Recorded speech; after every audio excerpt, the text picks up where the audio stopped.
My name is Sharon Chandler Correnty, and I recently retired from the town of Harvard as an art teacher.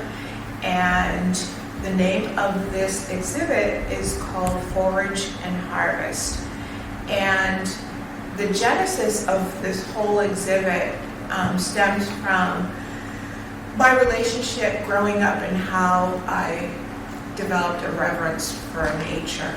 And when I met Jon, I want to say, this is Jon, I want to say I met Jon about 5 or 6 years ago through my son-in-law.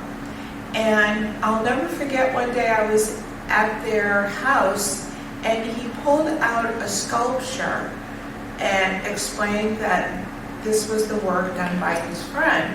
And so when I finally put the work with the person, I shared with Jon that I'm a huge admirer of his work. To me, there's a genius and a brilliance to what he creates. And I have always tucked it in the back of my mind that I wanted to be able to showcase the work here in Massachusetts because Jon lives in Maine. Christine, whom I've known since, oh my goodness, mid-90s, I want to say, when she was a new high school student in the town of Air, where I was teaching. We've had just such a great relationship over the years, and I really wanted to work with Christine, and when all this came together, I just considered it a complete honor that she would want to put her work next to mine. She's a phenomenal quilter and has a fantastic eye for color, which is a gift. And so to be able to showcase with two young people, I've been over the moon over this exhibit. My name is Jon Caterina. I am from Portland, Maine. I started making sculptures with found nature probably around 9 or 10 years ago, and they're painstakingly sourced with materials from the woods or the coastline or meadows and fields. So obviously a lot of acorns, but sticks and stems and flowers and dried leaves and different materials. And so yeah, it just sort of came together one day, and I decided it was something that I was sort of passionate about, so I kept making them. And finally, Sharon one day saw one and asked me to be in the show, and so this is the first time I've been able to exhibit some of my work, so I'm more than honored to be a part of the show here in Pepperell. I'm really happy with all the positive feedback that I've gotten. It's just I'm just overjoyed to be able to be a part of the show. It's really great. My name is Christine Brown. I'm a multidisciplinary artist and I live in Worcester. I'm also excited and happy to be part of the show that Sharon asked us to participate in. I've known Sharon, like she said, since I was a young teenager, and I often raided her material stash at Air High School. I didn't know it was her stash. I just kind of took things. So, but from then on, she was very encouraging and supportive throughout the rest of my high school career, throughout me going to college, which she helped me attend. So this is kind of a nice little bow on our relationship together, and we finally get to work together as artists, particularly in the field of textiles. I work with all kinds of mediums, but I gravitate towards textiles or some of the work that I've done behind us. So I love color, I love assembling different pieces together. It just excites me. I could look at fabric and textiles all day, every day, and still feel that spark of excitement and joy And I hope that in this exhibit that some of my work can translate into that joy that I feel. So I'll talk a little bit about what I've created. I want to say back in 2006, I went out to the western part of the state and met a woman named Christine White, who basically is a master felter. And felting is when you take raw sheep wool and you can either use water and soapy water and agitation to create sculptures, or you can use an industrial needle and basically penetrate the raw wool into a woven piece of cloth. So I became a felter and learned directly from Christine White, who has since written a book, and she's published. And that passion for working with wool, I took what I learned and I wanted to learn more. So I traveled twice to Iceland and went into an Icelandic school and was a witness to how they teach wool in their curriculum. So I was able to bring it to Harvard and write a grant, and the grant was for $10,000, so I was able to acquire everything I needed to start what we called the fiber twist in the town of Harvard, and it just sort of mushroomed and grew into a full-on big program from elementary through middle and high school. So some of the pieces are done with needle, felt, with the industrial needle, and some are done as sculptures. Some of the wool is turned into a container or a vessel. I also crochet in a very random way. I never follow a pattern. I just meander around with a crochet hook and see where I land. I work very organically. I have macrame here, and that's sort of a tribute to my childhood growing up in Harvard. There was not a lot to do socially so much, but my mother, who was very creative, we were always working on an art project growing up on 2 acres of beautiful land in Harvard. So we were always doing something that was nature-based. So as you can see, like with the macrame wall hanging, of course, I found a stick and took it from there.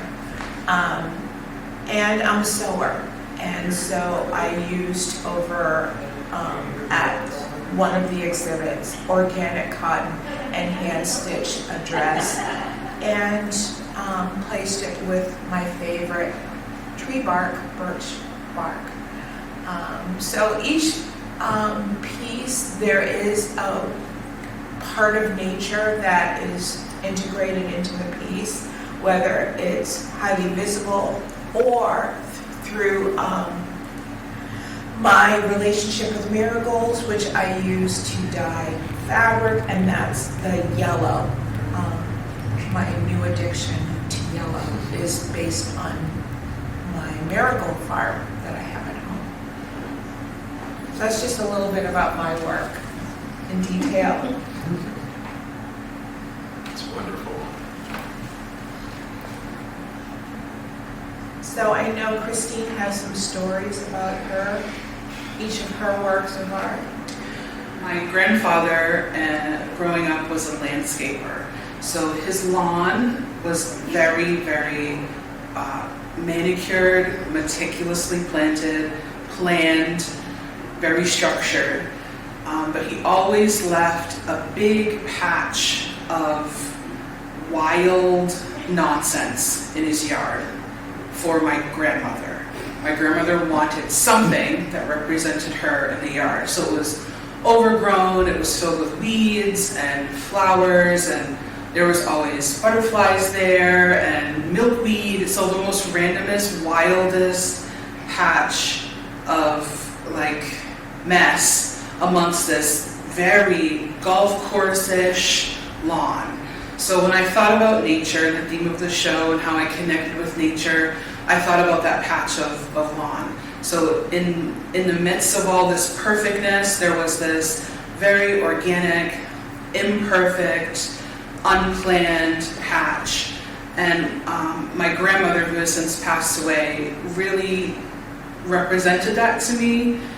She was a little bit defiant. She did not like being told what to do, which was not heard of in the 1950s and 60s, when women were supposed to be very refined and kind of rigid. She kind of pushed back against that, represented in this patch. So my connection with nature was really rooted in this for this show. So I took that theme of this patch and expanded it into a garden. So I used the 4 generations, which is my grandmother, my mother, myself, and my 2 daughters, and I imagined them in this wild patch as flowers. So it could have some cohesiveness, so it's recognizable. My mother, who encouraged me to be an artist, is also the person that will go to a museum and say, that's not art, I could have painted that, that's scribble. So I had that voice in my head to have my work be accessible and recognizable. So you can recognize these if you're a quilter, if you like color, if you like geometry, if you like pattern. It's instantly accessible and recognizable. You don't really have to think or analyze it in any way. You can just look at it and it'll give you that feeling of, I like this, or I don't like this, or I connect to it, I like these colors. There is a deeper story behind it, as represented in the garden and the flowers. So this big piece here is my grandmother. There's this mythos story of her getting dressed up, which rarely happened when my mother and her siblings were children, and she had this red chiffon fancy gown that she would wear only once in a while. And when my mother and her siblings were little, she would spin around and they would sit under her dress and like watch her spin out into the night. So this is what that is representing, is when she wore that dress, you can kind of see the variation of the reds and the pinks, and even in the black, she's kind of spinning out into the night. So it's a flower, obviously, but to me, it has this deeper meaning that you don't need to necessarily tap into, but there it is. In the middle, there's fabric that I designed myself. My grandfather would trap squirrels because he didn't want squirrels in his lawn messing up his flower beds and digging up his gardens. So that is represented in the middle by the squirrels that I drew and printed. This is my mother. Her favorite color is blue. She always brought us camping and to the ocean. We were constantly outside. There's bears in the middle of this, which I also designed, and there's 2 stories that go along with that. We would go camping in the White Mountains often, and one time in the middle of the night, a black bear, broke into our campsite, and we had to scramble and leave right away. We left everything there, all of our clothes, our food, everything. We just had to leave. And that's just a really good memory that me and my siblings share. So it's just really, really funny that my mother would, take us by ourselves in the middle of the night and a bear would break into our campsite. There's also this place in New Hampshire where we grew up called Clark's Trading Post. And outside of the park, there's a big cage and there's bears inside. And she would take us there when we would look at the bears and be so amazed. And it wasn't until much later in high school that I found out that Clark's Trading Post is an amusement park, and there's like a whole other section to go into. But she just took us there to look at the bears because it was free. And I didn't know. I had no idea. So this is my mom. This is me. I would like to think that I'm a classic, simple, black, red, simple flower. But the reality is I'm very far from that. So as represented by all of these objects, this is a quilt square with a pineapple, I have affinity for pineapples, a lot of botanical pieces. There's some paintbrushes hidden inside. There's a piece of the bear fabric, a piece of the squirrel fabric that I pulled into here. There's butterflies, which represent transformation, which everyone goes through. I just happen to go through a lot of that in my life. These three have the same basic pattern, so the petals fold in on themselves. We're very introspective. We try to examine who we are. The petals represent our growth as women. We kind of, have to flourish and grow out into the world. So all three of us kind of similar in that way. So just to bring some continuity to these three pieces, on this wall over here, past my grandmother, past this bright sunset, are these two. And these are my two daughters. They're twins. This is represented as Estella, and this is represented as Ruby.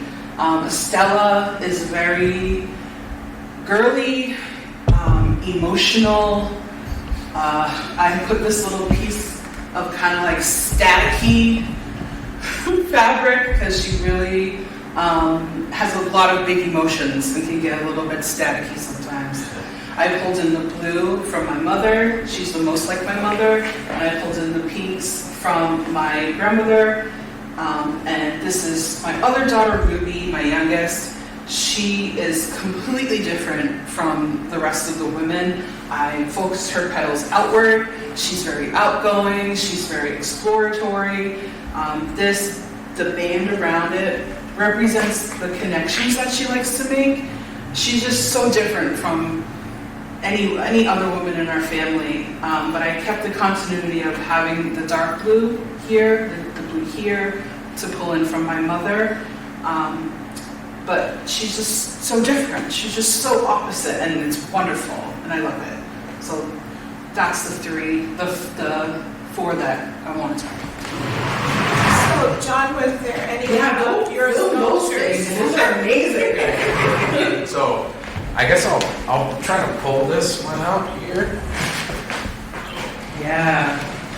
So these are the latest three sort of sculptures that I made.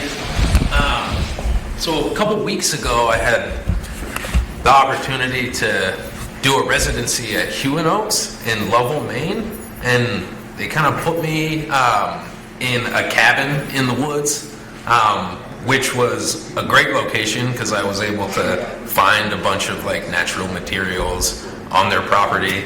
So a few ideas that I had sort of came together there. So this first one is, I was able to find down near the lake, like on the beach, a bunch of like really woody like roots. And so I sort of connected them and arranged them into this tangled knot sort of stems or vines or whatever. It's roots, but it sort of speaks to like a time in my life when my life just felt like a tangled mess. And I was really just trying to figure things out. And so this figure is trying to straighten out this mess of roots, and it's all connected. So eventually the hope is that it'll come back into a straight line and really straighten out. And so that's sort of the idea behind this one. Where I was at a cabin in the woods, it was so dark at nighttime. It was very, very creepy. There's no light, very little light pollution, pretty much none at all. And so it was just a lot of noise, a lot of insects, critters in the woods and stuff, and it was very creepy. So my mind sort of went to like, what if there was a witch somewhere here in these woods? And so I was able to find some materials and I actually built this head sort of by accident, and then when the hair kind of came together that way, I was like, wow, it really looks like a witch.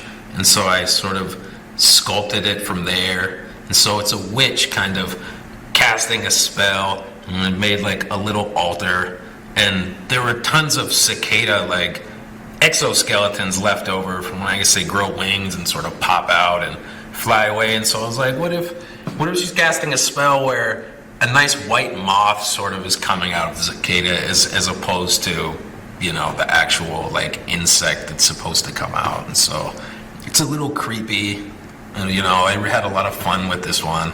And so this was a sculpture that I had been working on for a long time, and it finally came together.